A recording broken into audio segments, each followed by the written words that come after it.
Big Ben was dishing. Missed all but 2 games last year, hurt his throwing elbow. Now, yesterday, Big Ben revealed what exactly happened. Nobody really knew. We knew it was the elbow, but, he told reporters he tore 3 flexor tendons off the bone. Wow. An injury that doctors surmised no quarterback has ever come back to play from, at least not in the NFL.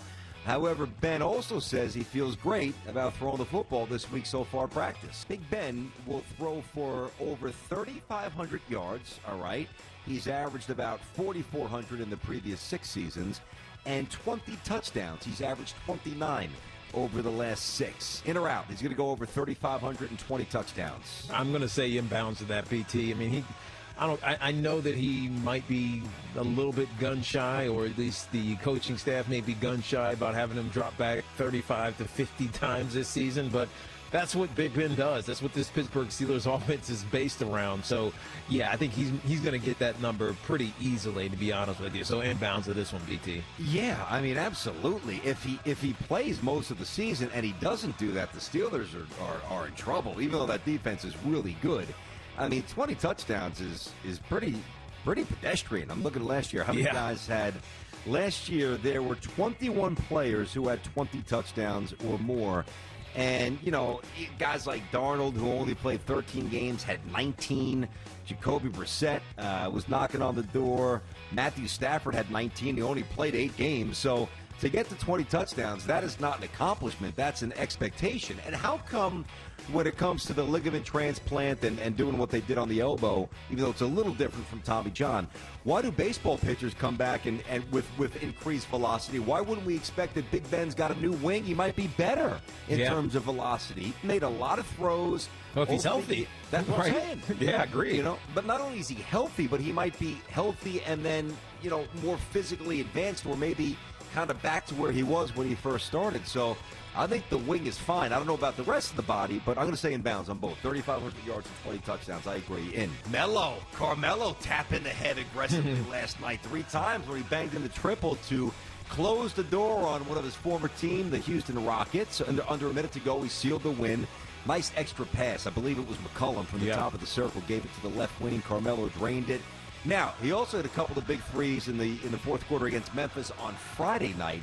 After the game, teammate Damian Lillard dropping praise for Melo. Carmelo Anthony's career is vastly underappreciated. I'm going to say inbounds of that, BT, because if you're not a New Yorker or Syracuse grad or were those early years in Denver, you never seen him accomplish anything because the Knicks were so bad for a lot of those years, and you create this narrative around him being a scorer, and that's it.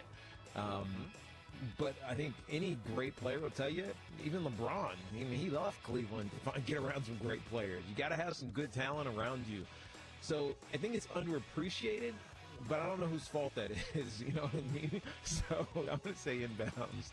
I'm going to say out of bounds. I believe that Carmelo Anthony's career has been perfectly captured and contextualized. I think when you look at the different chapters, he got Jim Boeheim his first championship. Mm-hmm. That was huge. That's forever. I know you mentioned Syracuse, but that's big. That's a school that was knocking on the door a lot, and Boeheim needed a championship. Q's got it for him. Q's needed a championship, so did Jim. Melo got it for him. There's Olympic Melo, which has always been praised as a guy who left his shooting ego at the door, scoring prowess at the door, to become more of a team-oriented guy. Now there's skinny Melo. There's also been selfish Melo. There's skinny Melo. I know he looks great, really. He does. There's been indifferent to defense Melo. There's been ball stopper Melo. Anybody who has watched basketball for the 20 years that Carmelo Anthony's been on our public radar, that knows basketball, puts it in the proper context. Great scorer, slightly flawed, Hall of Famer, good guy. The only thing that I think we had wrong, including me, I didn't think there was any other chapters to go. I thought this was it. Yeah. The fact that he's kind of recreated this new aura. You know what? He should have dropped 20 pounds 5 years ago. I mean, really. But it was that's partly part of the him. problem with Carmelo. But it was partly him also, because remember when they asked him if he would come off the bench, and he was like, What do you mean? Oh, yeah, come no, off the absolutely. bench? Right? Well, that's why I think it's put in the proper context. He's been Yeah. a little selfish, and he's overstated in his own mind what he was when his skills were eroding. Listen, at his apex, you throw him a bucket, he's getting a bucket or going to the free throw line against anybody in the history of the NBA. He Yep. can pull up with a mid-range, get to the rack. I mean, creative and strong and awesome. But there were real flaws, and I think we all know what they are. The Astros, let's get to those cheating Stros. Off to a 6-4 start through 10. They beat the Arizona Diamondbacks last night. They drubbed them 8-2. Altuve went yard, and Mr. Springer had a 2-run double. However, as the team, still deals with some fallout from the sign-stealing scandal, Joe Kelly, etc., vitriol from fans, rightfully so. Altuve is hitting just a $163, Springer 189, and Bregman just 209. So, in or out, the struggles by these three stars primarily due to the fact that they aren't cheating. I'm going to say out of bounds of that. I can't co-sign that. These guys were great hitters before the cheating scandal. And when you look at the odd nature of this season, including that long stoppage and the intensity with which they're getting pitched to now, it is cyclical. I mean, hell, our MVP from 2 years ago, who was runner-up last year despite missing 25 games, Christian Yelich is hitting under 100.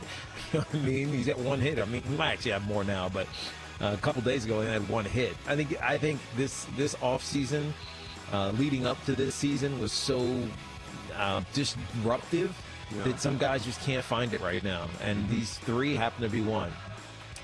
I agree. To suggest anybody who actually thinks that they cheated their way to this level has no idea about that's impossible. Zero. That's impossible. Zero. You're not cheating your way to the pros, period. No, first of all, you had to be good enough to get drafted, number one. Number two, look at their minor league numbers. I mean, they're all stars. They really are. Here's what I think is happening. Yeah, of course, attributable to cyclical nature of baseball. There's a lot of stuff. Listen, there were years Tony Gwynn, not many, but Tony Gwynn didn't exactly enter May, hitting 360. It take Wade Boggs. You don't always Rod Carew. Sometimes it's a rough out of the gate. But here's what I really think is happening. I don't think they're comfortable because I think that they know that there's some balls coming at them. Yeah. And when you're thinking about anything, when they're digging in, and you're thinking about anything other than pitch recognition, plane, and pace, right? You are out of your professional element. And what happened during the spring? What happened with Joe Kelly? These guys know that they're public enemy number one, rightfully so. Just keep it below the neck, as I've said many times. And they know that they've got baseballs coming at them. And when you know you're about to get thrown at, you're not comfortable. And when you're not comfortable, you ain't hitting. All right, the Big Ten announced their 2020 conference-only schedule. Penn State superstar Micah Parsons, I sent you guys this morning. He's going to opt out. This guy's going top 10 of the draft here. However, fellow Big Ten star Justin Fields says, quote, I never thought about opting out. Recently, we heard Urban Meyer, Matt Leinart tell top prospects to opt out if football is moved to the spring. So, even if football remains in the fall, top prospects should opt out to preserve themselves in the draft. I'm going to say out of bounds of that, BT, because some of these top prospects need this last year, even whether it's their sophomore, if they're redshirt, or junior or senior years, to improve their draft status. Now, Justin Fields, through last year's stout play at Ohio State, put himself as one of the top quarterbacks in the draft. But if he really wants to go number one and prove that whoever needs somebody should go to him instead of Trevor Lawrence, he's got to play. And so he could still get drafted, but I think guys, there's a lot more guys like that than are guys like Micah Parsons who are locked, stock and barrel, top 10. I don't think they should play. Here's why you play at the college level. You play for the love of the game. You play for your teammates. You play possibly to make money. And you play for the adulation of the fans. There'll be no fans in the building, okay? If you get hurt, you can lose money. So to me, the risks at this point, and I hate saying this because I would play through anything, but this is unique. If I'm going top 10, I'm saving that check, and I'm changing my my whole family tree. I'm getting paid. I'm not taking a risk. Tune in next time for another edition of Inbounds or Out of Bounds with Tiki and Tierney.